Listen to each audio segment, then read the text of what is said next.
The night my life tilted off its careful axis began with a lie so casual it felt harmless, a small bend in the truth that would crack open everything I thought I understood about love, dignity, and myself. I walked toward the dinner believing I was just an employee doing a favor for a demanding boss, unaware that by the time dessert arrived, my name would be stitched into a story I never agreed to be part of, a story that would hurt, heal, and ultimately remake me. If you believe in kindness, second chances, and the quiet power of human connection, please take a moment right now to like, comment, share, and subscribe to the channel, and tell us in the comments where you are watching from. Your support helps stories like this reach the hearts that need them most. My name is Daniel Moore, and for most of my adult life, I had learned how to disappear in plain sight. I worked hard, kept my head down, paid my rent on time, and avoided anything that smelled like drama. After my mother passed away, responsibility had become my personality. I joined a mid-sized architecture firm and stayed late almost every night, not because anyone asked me to, but because work was easier than going home to a quiet apartment that echoed with memories. That was where I met Claire Whitman, my boss. She was brilliant, composed, and intimidating in the way people are when they have learned to succeed without apology. Everyone respected her, and most people were slightly afraid of her. I admired her from a professional distance, assuming our lives would never cross beyond project deadlines and quarterly reviews. The invitation came on a Thursday afternoon when exhaustion had dulled my instincts. Claire mentioned her parents were visiting from out of town and insisted I join them for dinner, framing it as a networking opportunity, a chance to show appreciation for the team's hard work.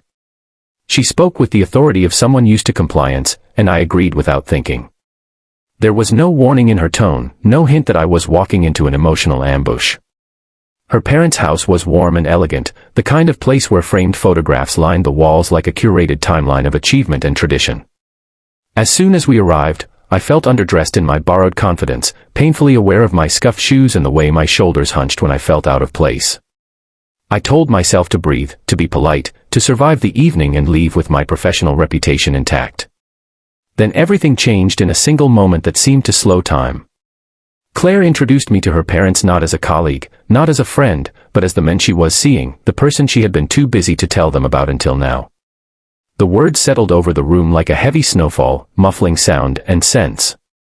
I felt my face heat, my thoughts scatter, and my heart pound with a confusion so sharp it was almost physical. I looked at Claire, searching her expression for some sign of a joke or mistake, but she simply smiled with a practiced calm that made it clear this was intentional. The rest of the evening unfolded in a haze. Her parents were kind in the way people are when they believe they are meeting someone important, asking about my background, my work, my plans for the future. I answered as carefully as I could, shaping my responses to fit a role I had been forced into without consent. Every compliment felt undeserved, every nod of approval a reminder that I was standing on borrowed ground. Claire watched quietly, occasionally steering the conversation, her eyes flickering with something I could not yet name. When we finally left, the night air felt colder, sharper, as if reality had returned with teeth. In the car, the silence stretched until it became unbearable. Claire eventually explained, not with apology but with justification. Her parents were traditional, demanding, and relentless about her personal life. She was tired of disappointing them, tired of explaining herself, and needed a solution that looked real. I was convenient, respectable, and already trusted. She insisted it was only for the evening, a harmless favor she assumed I would understand. I told myself I should be angry, and part of me was. But another part, the quieter, more dangerous part, felt seen for the first time in years. Someone had looked at me and thought I could belong in a family like that, at a table filled with warmth and expectation. That feeling followed me home and refused to leave. Over the next few weeks, the lie did not end. Claire's parents called, visited, sent invitations that assumed my continued presence. Each time, Claire asked, and each time, I agreed, telling myself it was temporary, telling myself I was being helpful. We began spending time together outside of these obligations, rehearsing stories, aligning details, learning the rhythms of each other's lives. In the process, something unexpected grew between us, something fragile and real hiding beneath the performance. I learned about the pressure Claire had lived under, the weight of always being the best, the fear of failing in the one area she could not control. She learned about my mother, my quiet evenings, my habit of settling for less because it felt safer. We were two lonely people pretending for others and slowly, dangerously, forgetting that we were pretending at all. The illusion shattered the night her parents announced their belief that we were meant for each other, that they could finally rest knowing their daughter was loved. The look on Claire's face was not triumph but terror. The lie had grown larger than either of us, and it demanded a truth we were not prepared to give. I pulled away then, not dramatically, but with the slow retreat of someone protecting a wound. I told Claire I could not keep doing this, that my feelings were no longer part of an act. For the first time, she did not have an answer ready. She looked small, uncertain, and painfully human. We parted that night without resolution, the space between us filled with everything unsaid. Work became unbearable. Every meeting, every passing glance carried the weight of what we had been and what we might never be. I considered quitting, disappearing again, returning to the safety of invisibility.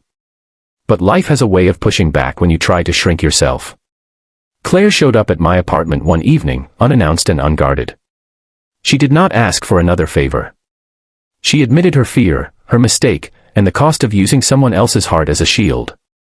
She told me she had confessed everything to her parents, choosing honesty over approval for the first time in her life. She did not ask me to forgive her. She only asked me to listen. In that moment, I understood that love does not always arrive gently. Sometimes it comes through error and regret, through people learning how to be brave far too late. I chose to stay, not because it was easy, but because it felt true. We decided to start again, this time without lies, without roles, without an audience. Months later, I sat at another dinner table with her parents, the atmosphere quieter but more honest. There were no grand declarations, only a shared understanding that relationships are built, not staged. I felt different then, grounded in a way I had never been before. I was no longer disappearing. If this story has touched your heart, if it reminded you of a time you were misunderstood or brave or forgiven, please take a moment to like the video, share it with someone who needs hope, and subscribe for more stories that explore the messy beauty of being human. Before this story ends, leave a comment with the word truth if you believe honesty can heal even the deepest mistakes. Love did not arrive in my life the way I expected, wrapped in certainty and ease. It arrived disguised as a lie, forcing me to confront my own worth and my fear of being seen. And in choosing to step into the light of that truth, I found not just love, but myself.